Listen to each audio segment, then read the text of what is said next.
बिस्मिल्लाहिर्रहमानिर्रहीम। अस्सलाम वालेकुम। उल्टा चोर कोतवाल को डांटे। सवाल: हमारी बस्ती में एक साहब हैं जो नमाज, रोज़ा, ज़कात और दूसरे अहकाम इस्लामी के पाबंद हैं। गुनाह कबीरा से परहेज़ करने वाले हैं, मगर उनका अजीब हाल है। मसलन वो वालिदैन की खिदमत तो सर अंजाम देते हैं और उनके काम में भी मदद करते हैं, मगर उनकी इमलाक से कुछ नहीं लेते। हत्ता कि उनका खाना तक नहीं खाते, महज इस बिना पर कि उनके वालिद कारोबार के लिए झूठ बोलते हैं।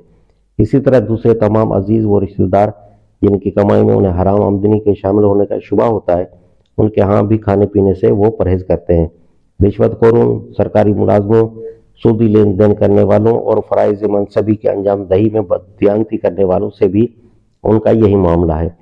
हद यह है कि एक इमाम मस्जिद हैं जिनको नाजायज़ कमाई करने वाले बाज़ अहबाब वजीफा देते हैं। ये उन साहब के यहाँ भी खाने या चाय वगैरह में शरीक नहीं होते। अगर कभी सफ़र में मजबूरन किसी ऐसे शख्स के यहाँ खाना खा लेने की नौबत आए तो ये खाने की कीमत का अंदाज़ा करके उससे ज़्यादा कीमत का कोई हदिया वहाँ रवाना कर देंगे। और अगर किसी नाजायज़ कमाई करने वाले के यहाँ मजबूरन कुछ खा पी लेंगे तो अंदाज़न उसका मुआवजा खैराती फंड में जमा करके ये दुआ करेंगे, या अल्लाह इसका सवाब फलां को पहुँचे जिसके यहाँ से मैंने खाना पिया है। इस सारे मामले की इस दूसरे शख्स को कोई खबर नहीं होती। खुद उन मुस्लिम मुत्तकी साहब की आमदनी एक कतई जायज़ तजारत से होती है, जिसमें ये कोई झूठ नहीं बोलते। इस कमाई से आज़ा और अहबाब को खाने और चाय की दावत अक्सर देते रहते हैं।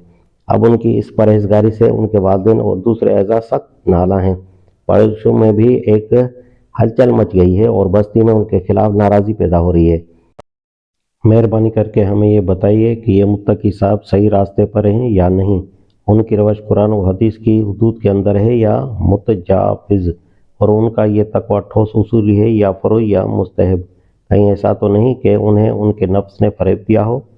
जवाब: आपका सवाल पढ़कर बड़ा ताज्जुब हुआ, बजाय इसके कि आपकी बस्ती के लोग इस बात पर अल्लाह का शुक्र अदा करते कि उनके दरमियान एक नेक बंदा ऐसा है जो खुद हलाल की कमाई खाता है और दूसरों को भी नेकी की तलकीन करता है, और दूसरे लोग हराम रिस्क या मुश्तबा रिस्क खाने वाले हैं तो वो अपने आप को उस नापाकी से बचाने की कोशिश करता है।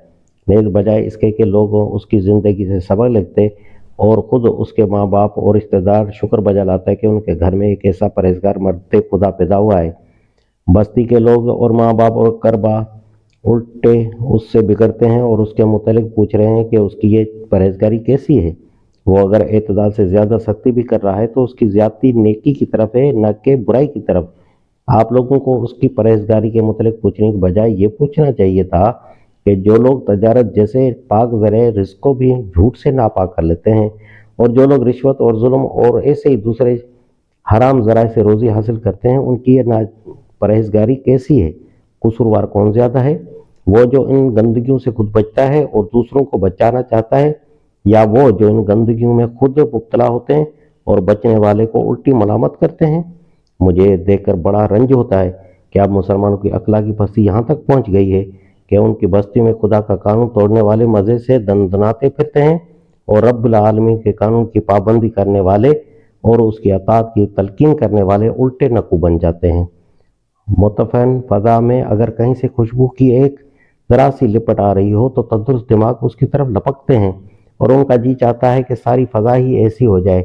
लेकिन मातम के काबिल है इन बीमार दिमागों का हाल जो खुशबू की इस लपेट पर नाक मुँह चढ़ाते हैं और चाहते हैं कि फ़ज़ा में इतनी सी खुशबू भी बाकी न रहे। ये इस बात की अलामत है कि फ़ज़ा की अफूनत ने इन दिमागों को अंदर तक सड़ा दिया है, हत्ता कि अब उनके लिए बदबू गवारा हो गई है और खुशबू नागवार।